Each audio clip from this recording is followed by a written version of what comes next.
والسلام على أشرف المرسلين.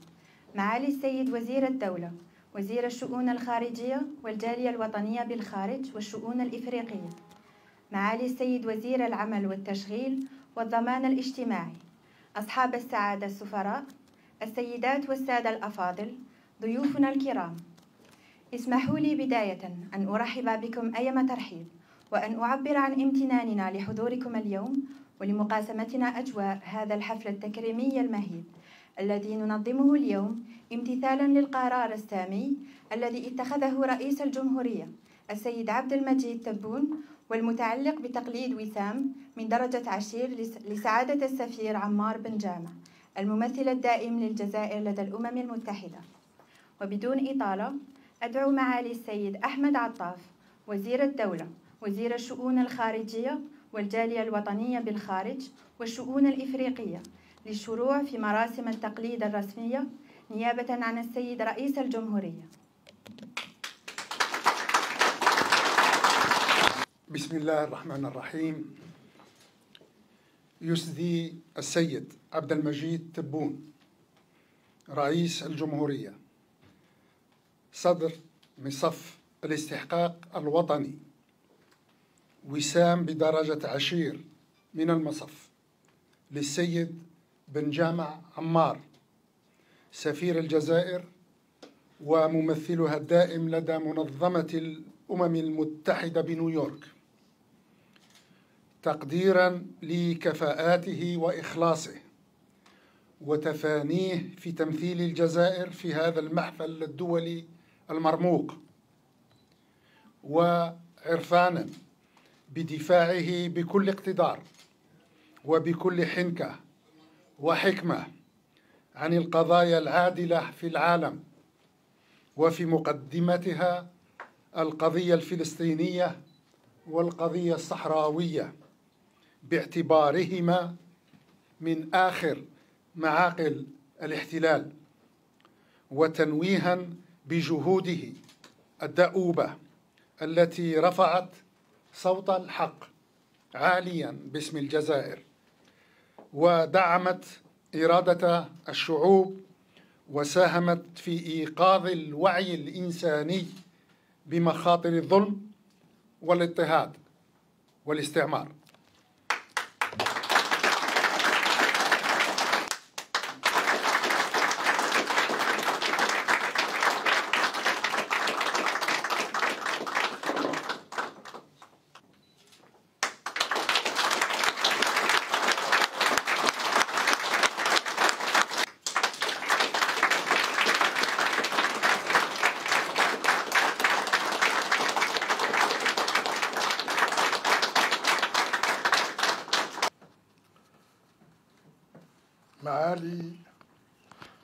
معالي وزير الدولة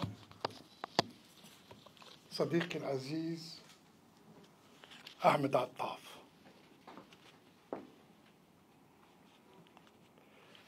حين أنظر إليك تعود بي الذاكرة إلى ذلك الزمان البعيد عندما أنهينا الخدمة الوطنية وطرقنا في نفس اليوم أبواب وزارة الشؤون الخارجية. كنا شباب طموحين ومتطلعين لخدمة الوطن،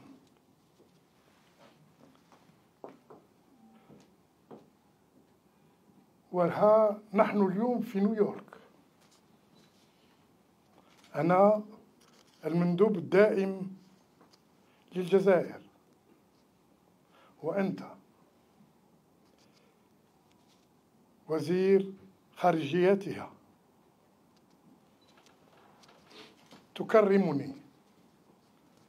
تكرمني بتكليف من رئيس الجمهورية السيد عبد المجيد تبون.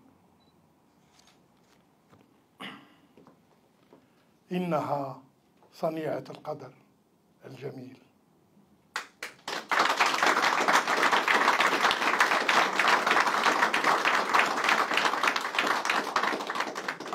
إنها صنيعة القدر الجميل، قدر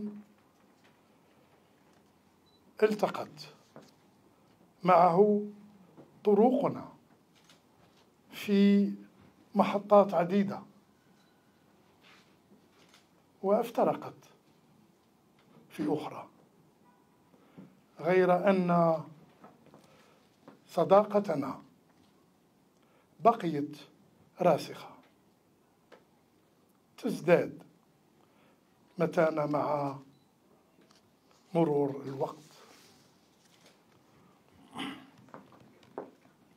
وأنا أتسلم هذا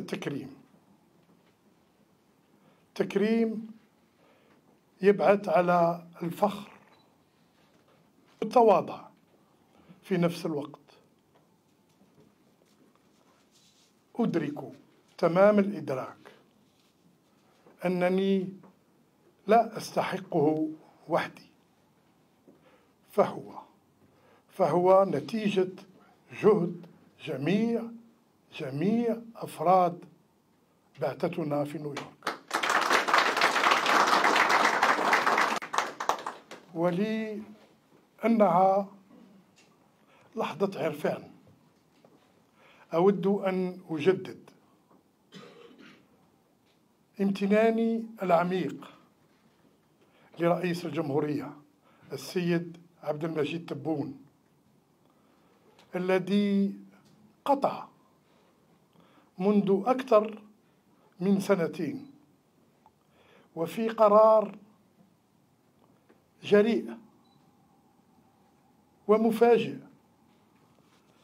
ما كان تقاعدا هادئا لي ولك أيضا،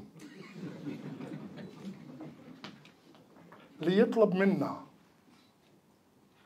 العمل تحت قيادته وتعليماته، خدمة مرة أخرى الجزائر ودبلوماسياتها. فله مني خالص الشكر والتقدير، وله وأنا أعلم أنني أتكلم باسم جميع الزملاء. العهد أن نظل أوفياء عاملين بإخلاص وتفاني لخدمة وطننا العزيز. وشكرا.